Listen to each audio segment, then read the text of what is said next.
Good morning viewers, myself doctor Pranita Saini. आज हम BA first year के पेडागोजी और सोशल साइंस सब्जेक्ट के अंतर्गत समाज में संसाधन और विकास के संदर्भ में, ये इसका तीसरा पार्ट है और आज हम इसके संदर्भ में जो स्टडी करेंगे ये इसका सेकंड पॉइंट है। और इस सेकंड पॉइंट के अंतर्गत है कि समाज में जो संसाधन है और विकास है मनुष्य के संदर्भ में, तो ये जो संसाधन और विकास है इससे व्यक्ति की जीवन की आवश्यकताओं की पूर्ति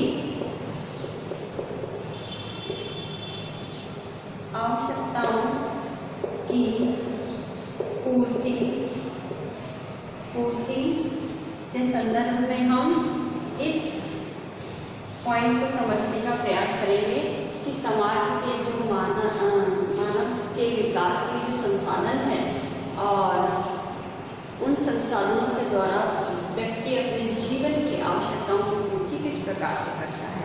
तो इसके अंदर सबसे पहले तो व्यक्ति जो है, व्यक्ति समाज का सदस्य है, समाज का सदस्य है, या हम कह सकते हैं कि स्वभावतः ही व्यक्ति समाज का सदस्य होता है और समाज का सदस्य होने के नाते वह इसके सदस्य होने के नाते जो है वो अपनी आवश्यकताओं की पूर्ति करता है, अपनी आवश्यकताओं की पूर्ति करता है।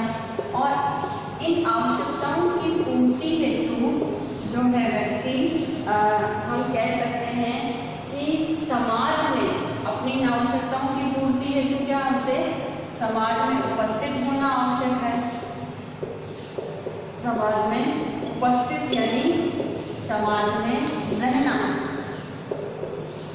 आवश्यक है, तभी वो अपनी आवश्यकताओं की पूर्ति कर सकता है। अगर अब हम देखते हैं कि मनुष्य जो है या व्यक्ति जो है, व्यक्ति के अंदर वन्य पशु पक्षी को, जो हमारे वन्य जीव मिल जाता है, चाहे वो कितने भी शक्तिशाली क्यों ना हो, तो ये जो कितने भी शक्तिशाली क्यों ना हो, ये पशु पक्षी को वश में करने की क्षमता है। अब ये पॉइंट हमने इसलिए डिस्कस किया है क्योंकि इनका भी अपना समाज होता है या हम कह सकते हैं समूह होता है और इन्हें भी परिवार बनाने के लिए एक अपने समाज की या समूह की आवश्यकता पड़ती है। तो आपने भी देखा होगा कि कुछ पशु पक्षी तो अपने एक सोसाइटी या समूह में ही रहते हैं और समूह में रह करके ही वो अपनी सुरक्षा की अनुभूति करते हैं। तो मनुष्य के अंदर ये क्षमता होती है कि वो इन पशु पक्षियों को जो बहुत ही शक्तिशाली होते हैं, खतरनाक होते हैं, उनको अपने वश में कर लेता है। और जब व्यक्ति का जन्म होता है तो जन्म होने के साथ ही वह क्या करता है, समूह में रहता है।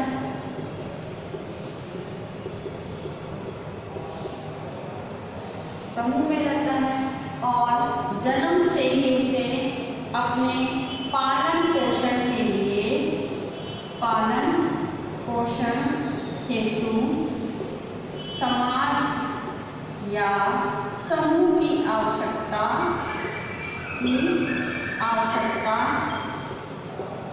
होती है।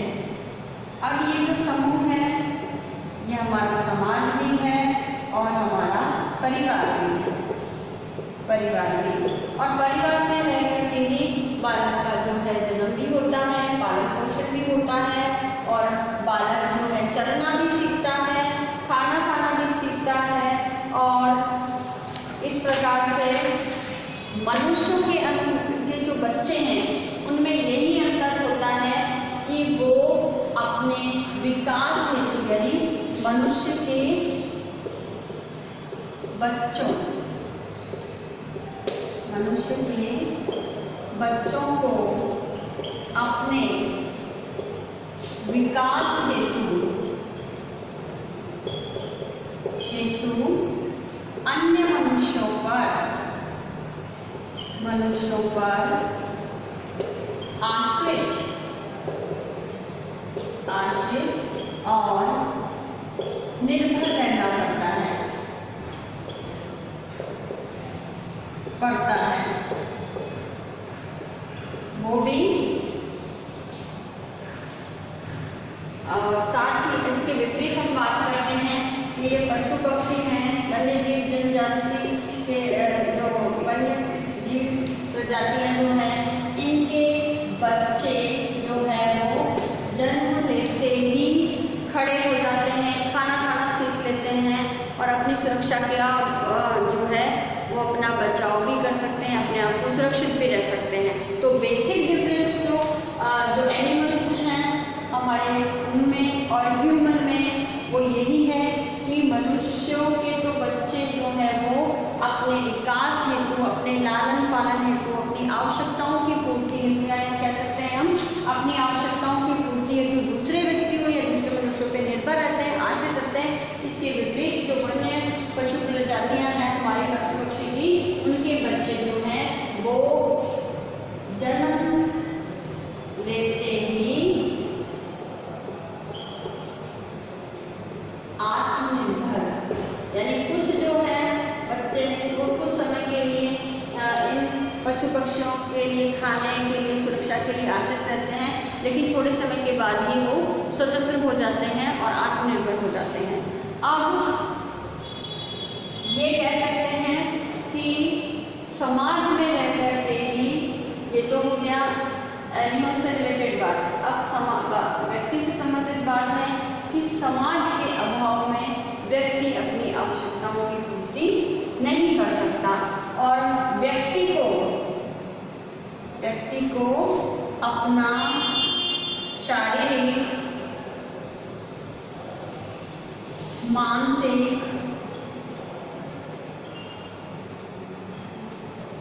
आध्यात्मिक,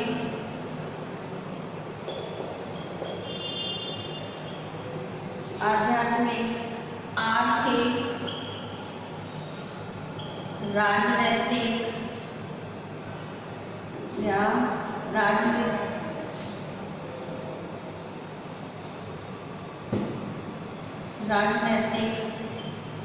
आदि विकास हेतु जो है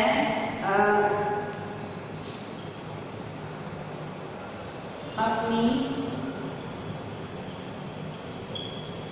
आवश्यकताओं की पूर्ति, ये जो सारा है वो विकास है।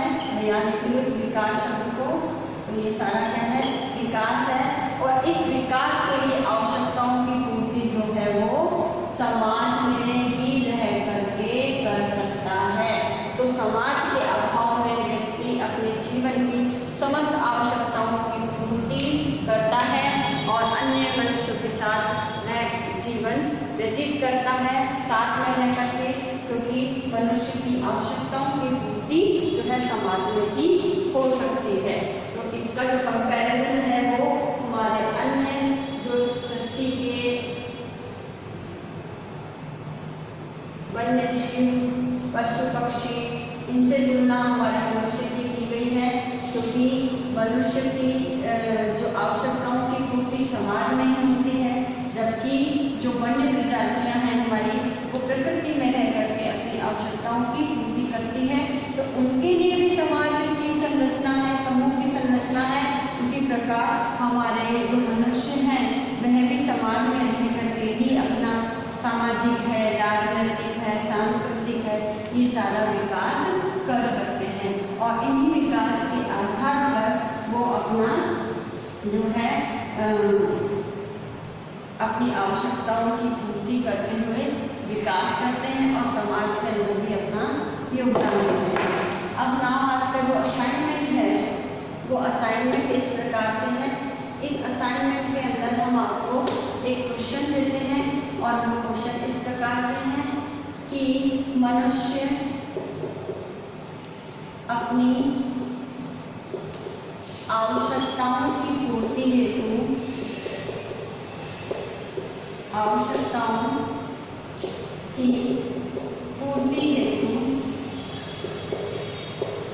समाज पर किस प्रकार से निर्भर रहता है, उदाहरण द्वारा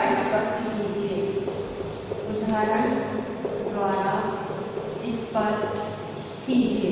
तो इसका आपको जो है एग्जाम्पल देते हुए इस क्वेश्चन का आंसर लिखना है। साथ ही इस कोविड-19 की महामारी के अंदर आप अपने घर में रहिए, सुरक्षित रहिए, जहाँ तक हो सके घर से बाहर नहीं निकलिए, आवश्यक हो तो ही घर से बाहर निकलना है। आई होप ये वीडियो आपके लिए यूजफुल हो है और रहेगा। आप इसकी स्टडी कीजिएगा। Thank you.